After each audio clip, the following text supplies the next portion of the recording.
Shalom saudara-saudara yang terberkati dengan anugerah keselamatan yang dicari oleh bangsa-bangsa di dunia. Semoga kita semua selalu berjalan di dalam terang firman Tuhan. Saudaraku, kita akan segera memulai saat teduh untuk mendengarkan firman Tuhan. Jadi, mari kita berdoa.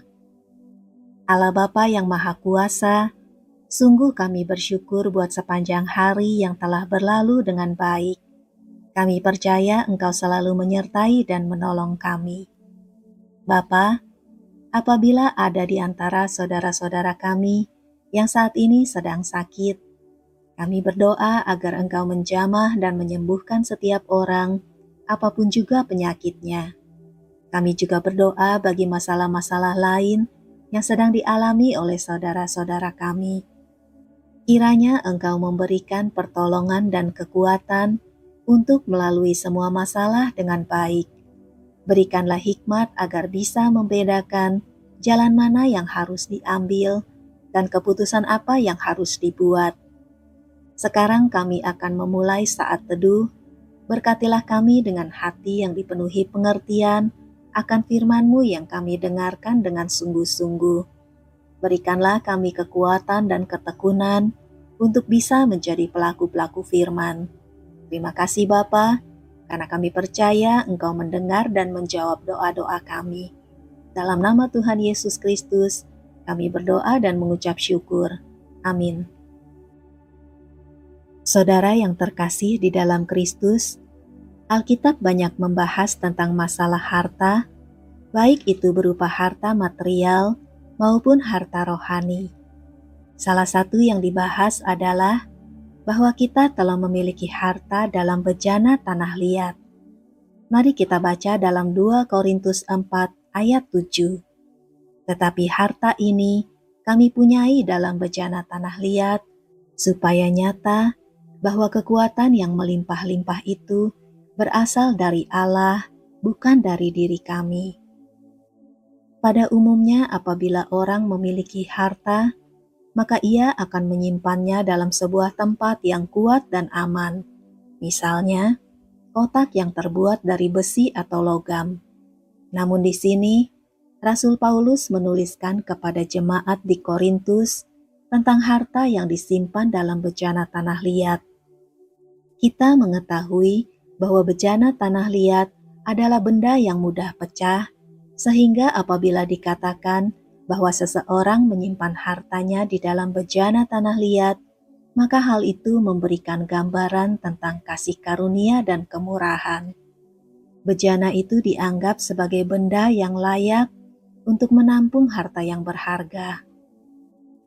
Nabi Yeremia menuliskan bahwa bejana tanah liat merupakan gambaran tentang bangsa Israel, yang berarti juga gambaran tentang kita, orang-orang yang percaya kepada Tuhan.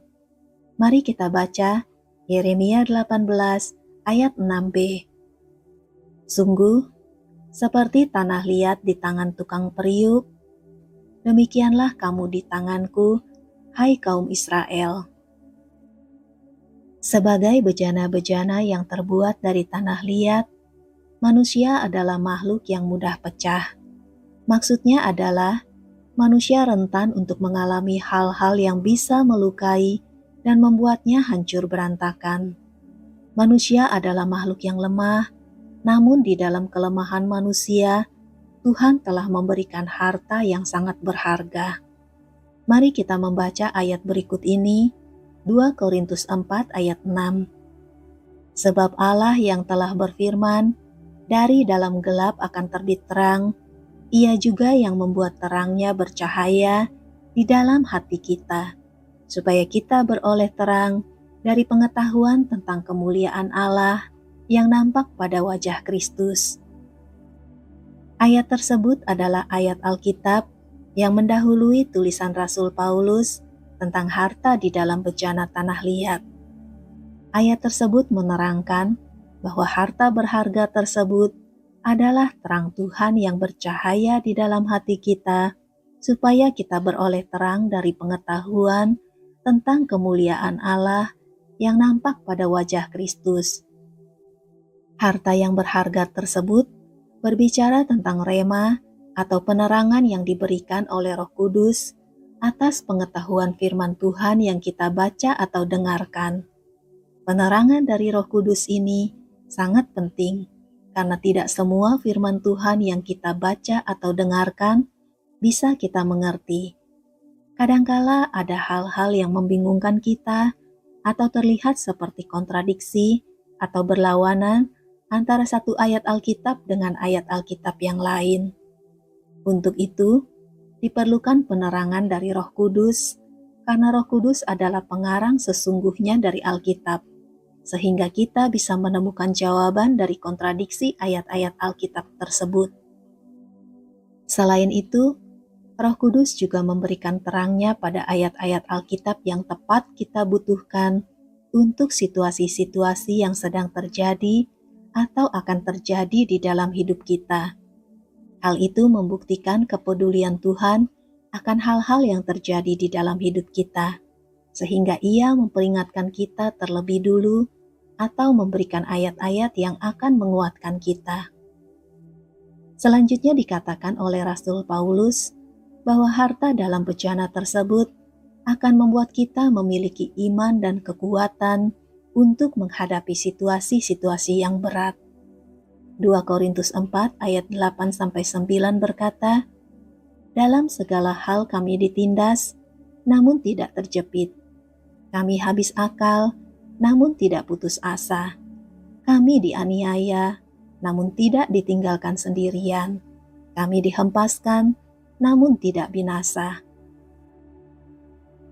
Saudara yang terkasih di dalam Kristus, melalui renungan firman Tuhan malam ini, marilah kita belajar untuk mempercayai bahwa kita telah memiliki harta di dalam bejana tanah liat, yaitu Roh Kudus yang ada di dalam kita. Roh Kudus akan membuat terangnya bercahaya di dalam hati kita, supaya kita beroleh terang dari pengetahuan firman Tuhan. Roh Kudus akan mengajarkan kita tentang hal-hal tersembunyi yang ada dalam firman Tuhan. Nah, saudaraku, demikianlah renungan firman Tuhan malam ini. Semoga melalui renungan ini, Roh Kudus memberkati dan menguatkan kita semua. Mari kita berdoa untuk menutup renungan ini. Bapa Sorgawi, terima kasih atas berkat firman-Mu yang baru saja kami dengarkan. Kiranya firman-Mu selalu menerangi langkah kami, sehingga kami dapat mengerti kehendak-Mu yang baik dan sempurna di dalam hidup kami. Kuatkanlah iman kami, agar kami selalu bertekun dalam pengharapan kami kepadamu. Malam ini, saat kami beristirahat, kami berdoa memohon perlindungan-Mu yang sempurna melingkupi kami. Jauhkanlah kami dari segala sesuatu yang jahat, dan luputkanlah kami dari pencobaan-pencobaan. Berkatilah kami dengan tubuh yang sehat, sehingga besok kami dapat menghadapi tantangan-tantangan yang baru dalam hidup kami. Terima kasih Bapa. Kami juga mau berdoa bagi bangsa Indonesia yang kami kasihi.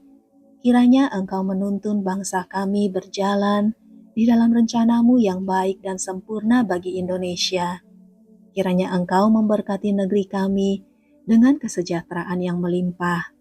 Berkatilah juga para pemimpin Indonesia dengan hikmat dan rasa takut akan Engkau. Bangkitkanlah pemimpin-pemimpin yang akan membawa Indonesia semakin hari semakin baik. Terima kasih Bapa buat kasih dan anugerah-Mu yang melimpah bagi Indonesia. Dalam nama Tuhan Yesus Kristus, kami berdoa dan mengucap syukur. Amin.